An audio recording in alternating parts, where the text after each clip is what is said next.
Hey, the podcast is back and we're giving away swag. Over $500 in prizes, 12 winners, and it all ends October 14. Don't wait.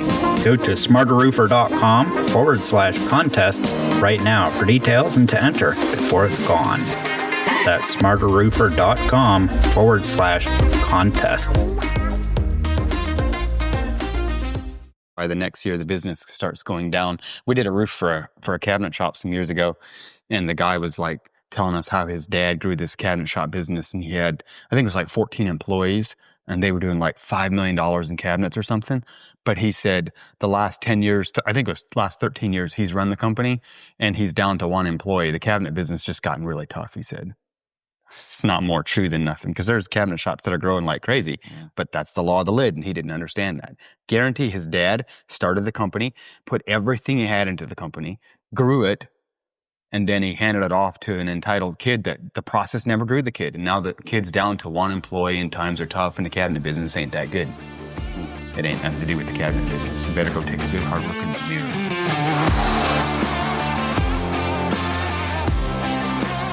You're listening to the Smarter Roofer podcast, where we believe blunders are bad, profit is sanity, and roofing smart is smarter.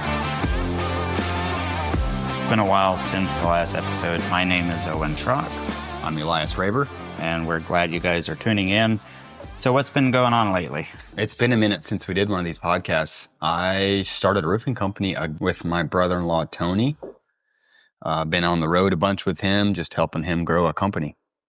Grow a commercial roofing company, specifically. So how does it feel to be back in the field? Like, now that you actually have some ownership, you have some responsibility, but you're also putting effort into it yourself, because it is your deal to an extent. I love selling roofs. Probably the thing that I enjoy the most is just meeting a new building owner, walking a roof, and in the roofing business aspect. I love that part of the business. I hate office work. I'm not good at office work. But the relational side, I really enjoy that. Like, for me, that's very enjoyable. Tony does own the majority of the company. I own a piece of the company. For most of you guys listening, you know that we have a great team of contractors out there. You're probably one of them if you're listening to this. Great team of roofers out there. My greatest joy comes from seeing our roofers be successful.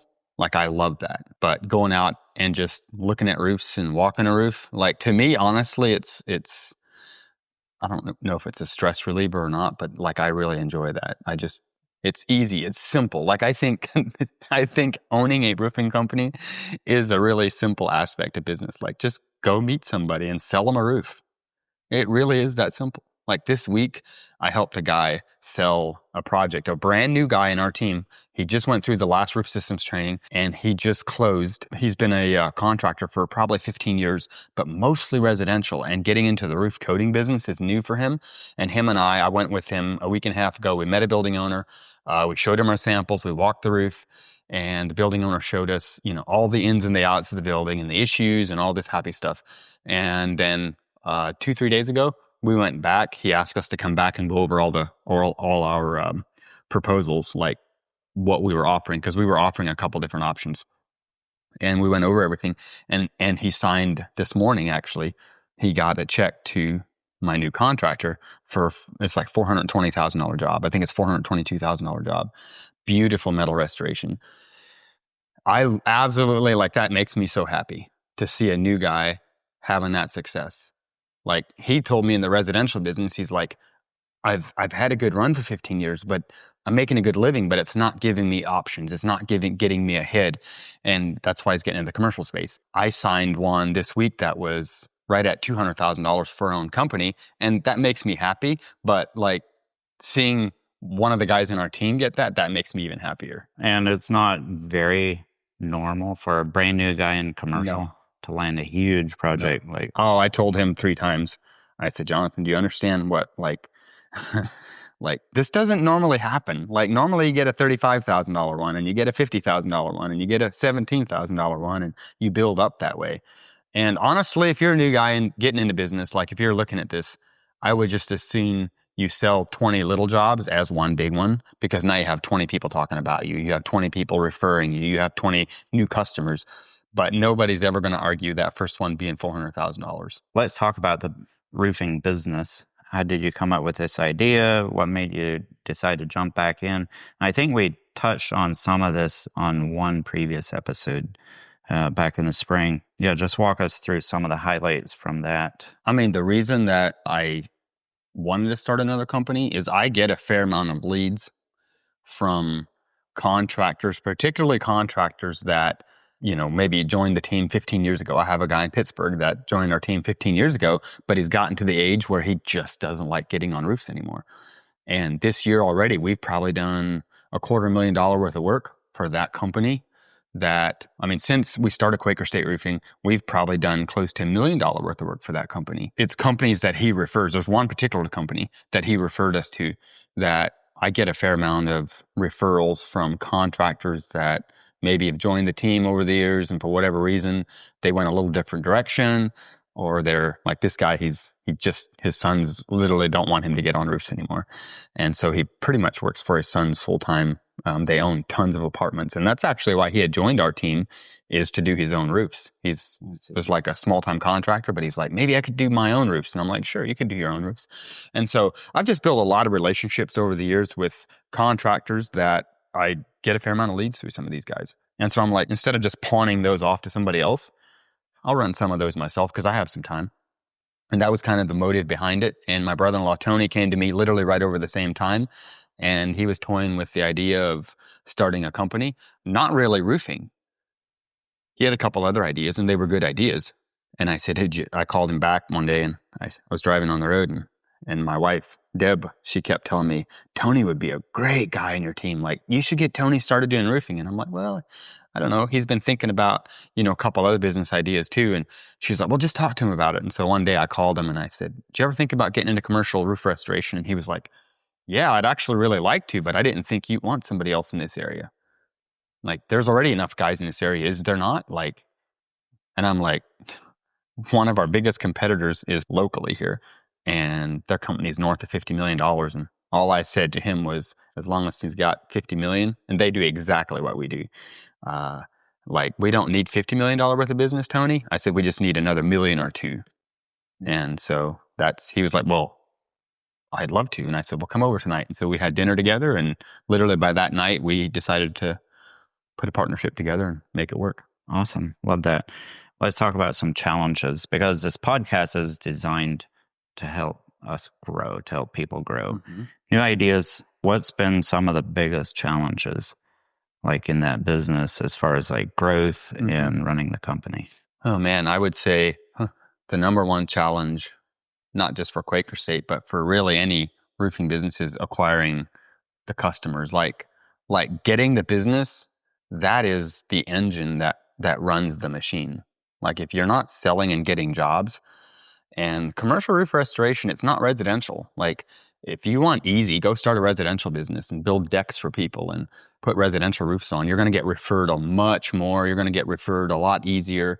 The commercial world's going to pay you a lot better, but you have to be very intentional about going after that business. I would say that's the number one challenge of somebody that's getting into what we do, commercial roof restoration. It's very much a niche market. You got to go after it. You got to know, and you got to be super focused on it. I'd say that's the number one challenge, and then as you grow a company, there's new challenges that arise. This year we've sold a lot of jobs, and one of the challenges is getting all that done because we have a new company, and so we have to pull in some help to get some things done. And love that. You said getting the business is the engine that runs the business. So leads, marketing, and selling. Mm-hmm. And that's so true. I'm actually going to go through a book from Alex Hormozi, $100 Million Money Models. He had 3 different books, and I don't have them here on the desk with me. He has a book on marketing, he has a book on sales, and now he has a book on money models. In other words, the operations. How do you put all this together? Back in 2017, we had a topic at the roofing conference we do every spring. I had someone else teach the topic. Laverne Zook taught the topic. Our theme that year was baseball. So I said, let's cover the 3 bases in business. And that's marketing, sales, and operations, delivery of the product. So we've been teaching that same idea for all these years. And here, Alex Hormozi, big-time businessman, worth many millions of dollars. He actually put everything into like one book. So I'm going through over the next couple months and taking out things. How can we apply these things to our company's roofing business? One thing I learned just the other day, he said, and the reason that it's interesting listening to him, because he interviewed and had over 1,000 different company owners come in, and they went through their business and said, okay, here's the bottleneck. Here's what you need to work on next. Over 1,000 different ones, all industries. So he takes all the principles that work in every industry and puts them into one book. One thing he taught the other day was the least dangerous way to grow a company is to do more of it, of what's working. I realized this thinking back. There's a couple contractors that do a lot of mailers every year. So they might do 6 or 8 drop, and they're having really good success. So if you do a drop, it works, you land a job, you sell a roof, you do another drop. Yep. If it works, you do more of it. And a lot of guys are doing 1 mailer a year, maybe two. What if you did 8 or 10 or 1 a month, literally? If it's working, do more of that. And then you'll hit other bottlenecks, but then you work on that later on. Yeah. 100%. A new business, the number one bottleneck for a new company is they do not advertise enough. We're talking commercial roof restoration. I'm not talking residential. I'm talking commercial. You want to go after this kind of work? They do not get enough attention out there. People don't know you're in business. And that is the number one bottleneck that keeps, in our industry, that makes people go out of business, is they don't advertise enough. They're not in front of enough people. Like early on when we started Quaker State Roofing, I told Tony, I said, I'm not just going to fork you a bunch of money. Like, I'm not just going to lay $20,000 down and say, hey, let's go do some advertising. We're going to start like we're broke, right? We're going to start as a brand new business. And so we just went cold calling, like meeting people. And I went with him a couple of days. The second day of cold calling, we sold I think it was about a $10,000 repair job. Like the guy told us there, he pulled another quote out from a big competitor company. Literally, they were, no joke, they were just caulking some screws, sealing a couple. Like, we went through detailed their company cam report, what they had put out. I'm like, literally, these guys are going to show up with a caulk gun and silicone it was like $13,000. I bet it wasn't going to take a case of caulk. He's like, if you can be less than this. And I said, I guarantee you what I'm doing is way better than that too, because I understood where some of their leaks was, and the other company, I'm just being honest, they didn't understand it according to what they had. I mean, they were just caulking some screws, and there was a couple issues on some overlaps on like a ridge cap that they were caulking. And I'm like, dude, literally, like, all they're doing is going to silicone for $13,000, going to silicone some screws and stuff. So we put a little quote together right there for the guy, and he was like, hey, we were like $9,800. He said, if you can be cheaper than this, you'll get the job. We literally use like a drum of coatings on the roof, if I remember right, like, or a bucket of quick caulk or something. But we did a lot more than they were saying they were going to do. And we went in and we did it in no time. Like, we did it in a half a day. There was maybe $7,000 or $7,500 in profit left on that. And then I told Tony, okay, now we're going to do some mailers. Like, now we got a little money here. You take a little cash because you need a little bit to live on. But the next job is, let's figure out where we can push this back into marketing. Because if we're just going to eat the seeds, you're just going to be full for one day and then you're going to be broke again. We did a drop of mailers. Off of that drop of mailers, we sold I think it was 2 jobs, but the one job we did probably right at $300,000 worth of work. Half of it that year and half of it the next year. And so one drop of mailers costs what? What's a drop? 5,000 piece drop cost? $3,300 currently, with postage. Probably that one project, I didn't figure up our profit on it, but probably 6 figures of net income off that one project. One drop. But what if you could do a drop for $3,300 and just make $10,000? How long would we sit here and do that exchange? All day long. And that's what blows my mind sometimes. Like, well, I don't know if I can afford a drop of mailers. You know, you got to think like a businessman. Like, you got to get out there. Yeah, you got to keep that flywheel spinning. A sign guy told me years ago, a business without a sign is a sign of no business. Of course, he was selling signs, but the principle applies. In your roofing business, how do you and Tony balance responsibilities? Like, how do you play to each other's strength? Yeah, I'm sure we've got a bunch more to cover future episode, but what are a couple of those things? I mean, pretty much what I've been bringing to the company is keeping business there. Like, that's kind of my role. He's looked at a lot of projects and he's sold projects, but especially summer months, he's pretty busy on the jobs. Like, he's still working with the guys every day. And I like that he's getting a ton of experience working with the guys, and that experience helps him sell in the future as well. That's kind of the role I've been playing. Is I'm a little bit the relationship builder. I go out and I look at projects and meet people and try to keep work there for them. And it's worked very well this summer. Wrap up. So goals for the next year, like for your own roofing business, what are some things that you'd like to see happen? Well, this year, I'm pretty confident. I haven't looked at the numbers as of lately. This is August, end of August. I'm pretty sure we went over 7 figures in sales this year. Not a lot over, but some over, I think. So I really think that next year, and honestly, this year, Owen, almost all of our work was done through referrals. Like almost all of our work was done through referrals. Next year, we're going to push more into probably doing more mails, just trying to pick up some new clients. But I'd love to see that company get to 2 million, maybe between 2 and 3 million. I feel like that's a really good place for a coating company to be. I'm not saying that you shouldn't go build a giant company, but I've seen people go and build big companies, and I've seen it go well, and I've seen it not go so well sometimes. Maybe too quickly try to build big companies. And I personally think that a really good place for a coating business, a restoration business, and what we do is between $2 and $3 million. A good crew of guys can handle that work. We have to stay really clear on why we're in business, because all of us are entrepreneurs that we think more is sometimes better, and we forget why we started. Like the reason why Tony started a business was time freedom. Like he loves to hunt, he loves to, travel. He loves to do a lot of the same things that I love to do.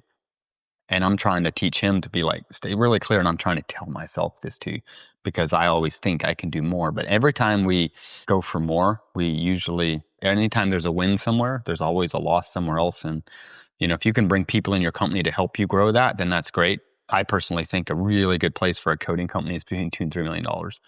And it's a great life, good profit margins, and you have time freedom. We're going to talk more about that probably in future episodes. Like you mentioned, you do want to stay clear on why you got into business, but then if you do grow more, you have to almost put processes into place so it's taken care of so that you can grow without losing the whole purpose that you got in to start with.